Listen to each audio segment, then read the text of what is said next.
নমস্কাৰ বন্ধু বান্ধৱীসকল, সপোন সাগৰলৈ স্বাগতম জনাইছোঁ আপোনালোকক। আজি মই আপোনালোকৰ ওচৰত আলোচনা কৰিবলৈ ওলাইছোঁ মা লক্ষ্মী কেইটামান সংকেত। যদি আপুনি পাইছে বুজিব যে আপোনাৰ ঘৰত মা লক্ষ্মী বসবাস কৰিছে আৰু এই বসবাসৰ দ্বাৰা আপোনালোকৰ ঘৰখনলৈ অতি শীঘ্ৰে ধন সম্পত্তিৰ লগতে আপোনালোকৰ যি অপয়া মংগল সেইবোৰ দূৰ হৈ আপোনালোকৰ ঘৰখন টকা পইচাৰ লগতে সুখ শান্তিৰে উভৈনদী হ'বলৈ গৈ আছে। যদি এনেকুৱা কিছুমান সংকেত আপুনি বাৰে বাৰে পাইছে, যদি কেনেবাকৈ আপুনি সপোনত যদি বগা হাতী বা আপোনালোকে যদি কেনেবাকৈ সপোনত পদুম ফুল যদি দেখিছে, খুব পদুম ফুল যদি আপোনালোকে ফুলি থকা দেখিছে আৰু যদি বগা হাতী ঘৰলৈ আগমন হোৱা দেখিছে, তেতিয়াহ'লে বুজিব যে আপোনালোকৰ ঘৰত মা লক্ষ্মীৰ আগমন অতি শীঘ্ৰে ঘটিব বা অলৰেডি ঘটিছে। যদি কেনেবাকৈ আপোনালোকে এনেকুৱা সংকেত যদি বাৰে বাৰে পাই আছে, যদি আপোনালোকে যদি সপোনতো যদি মা লক্ষ্মীক যদি আশীৰ্বাদ দিয়া দেখে বা এনেও যদি প্ৰতিমা দেখিছে, তেতিয়াহ'লে বুজিব যে আপোনালোকৰ ঘৰৰ আপোনালোকে যি নিয়ম কানুন হয় সেইটো মানি চলিব পাৰে। ইয়াৰ ফলত মা লক্ষ্মীয়ে আপোনাক সংকেত দিছে যে আপোনালোকৰ ঘৰত টকা পইচাৰ যি সমস্যা আছিলে এই সমস্যা অতি শীঘ্ৰে দূৰ হ'ব। আৰু লগতে যদি আপোনালোকে বৈ থকা পানী যদি দেখিছে, নিজৰা যদি দেখিছে, তেতিয়াও ই এটা ঘৰত লক্ষ্মী মাই বাস কৰা বা ঘৰখনত টকা পইচা বা আপোনালোকৰ উন্নতিৰ বা যিকোনো ক্ষেত্ৰত আপোনালোকৰ উন্নতি অতি শীঘ্ৰে হোৱাৰ ই এটা সংকেত হয়।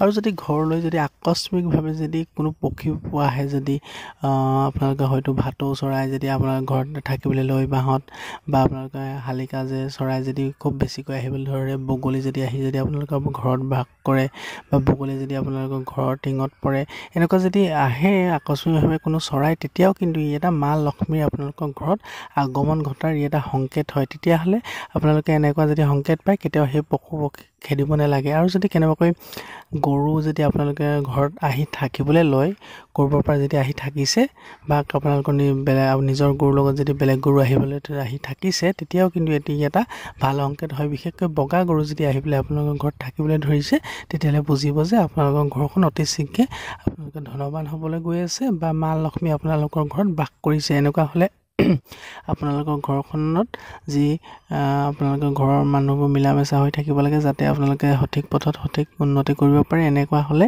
আপোনালোকে বুজিব যে আপোনালোকে যি কৰ্ম বৰ্তমান কৰি আছে, এই কৰ্ম অতি শীঘ্ৰে অধিক লাভ হ'ব। আপোনালোকে যিমান আশা কৰিছে তাতকৈ বেছি লাভ হ'বলৈ যাব আৰু আপোনালোকে ঘৰখনত ধন সম্পত্তিৰে উভৈনদী হ'ব। এনেকুৱা যদি সংকেত বাৰে বাৰে পাইছে, এনে নহয় যে আপোনালোকে সংকেতকেইটা পাইছে আৰু আপোনালোকে একো নকৰাকৈ থাকিলে ধন সম্পত্তিৰ মালিক হ'ব। নহয়, আপোনালোকে যদি সেই সময়ত যদি আপোনালোকে সঠিক ৰূপত কাম কৰে, বুজিব যে আপোনালোকৰ যেনেধৰণে আশা কৰি যি কাম কৰি আছিলে সেই কামত উন্নতি লাভ কৰিব পাৰিব।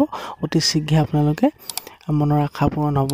আৰু লগতে যদি আপোনালোকে মা লক্ষ্মীয়ে এইখন ঘৰতে বাস কৰে, যিখন ঘৰত মিলা মিছাকৈ মানুহ থাকে বা পৰিষ্কাৰ পৰিচ্ছন্নতাভাৱে যিখন ঘৰ থাকে, তেনেকুৱা ঘৰতে মা লক্ষ্মী বিশেষকৈ বেছিকৈ বসবাস কৰে।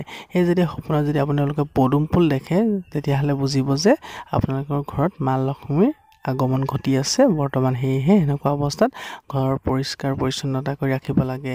টকা পইচা অবাবত য'ত ত'ত খৰচ নকৰি বা টকা পইচা থওঁতে ভালদৰে মা লক্ষ্মীৰ কথা ভাবি চিন্তি খৰচ কৰিব লাগে বা টকা পইচাক সন্মান কৰিব লাগে। তেতিয়া বুজিব আৰু যি কৰ্ম কৰি আছে সেই কৰ্মত আপোনালোকে ভাবি চিন্তি যদি কৰে, তেতিয়াহ'লে এটা অধিক টকা পইচা উপাৰ্জন কৰিব পাৰিব। হয়তো আপোনালোকৰ আকস্মিকভাৱে খেতিত লাভ হ'ব পাৰে বা কিবা ব্যৱসায়তো আকস্মিকভাৱে লাভ হৈ যাব পাৰে, বা আপোনালোকে কিবা যদি লটাৰী খেলিছে তাতো আপোনালোকে আকস্মিকভাৱে কিবা বেছিকৈ পাই যাব পাৰে। এনেকুৱা আপোনাৰ মানে ই এটা সংকেত হয় যে আপুনি কিবা আকস্মিকভাৱে কিবা লাভৱান হ'ব পাৰিব বা আপোনাৰ ঘৰত মা লক্ষ্মীৰ যি কিবা সেই কিবা বৰ্তমান বনি আছে, এনেকুৱাবোৰ সংকেত পালে।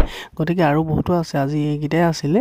যদি কিবা জানিবলগীয়া থাকিলে মোক কমেণ্ট কৰি জনাব পাৰে। গতিকে আজিলৈ ইমান আছিলে, ধন্যবাদ।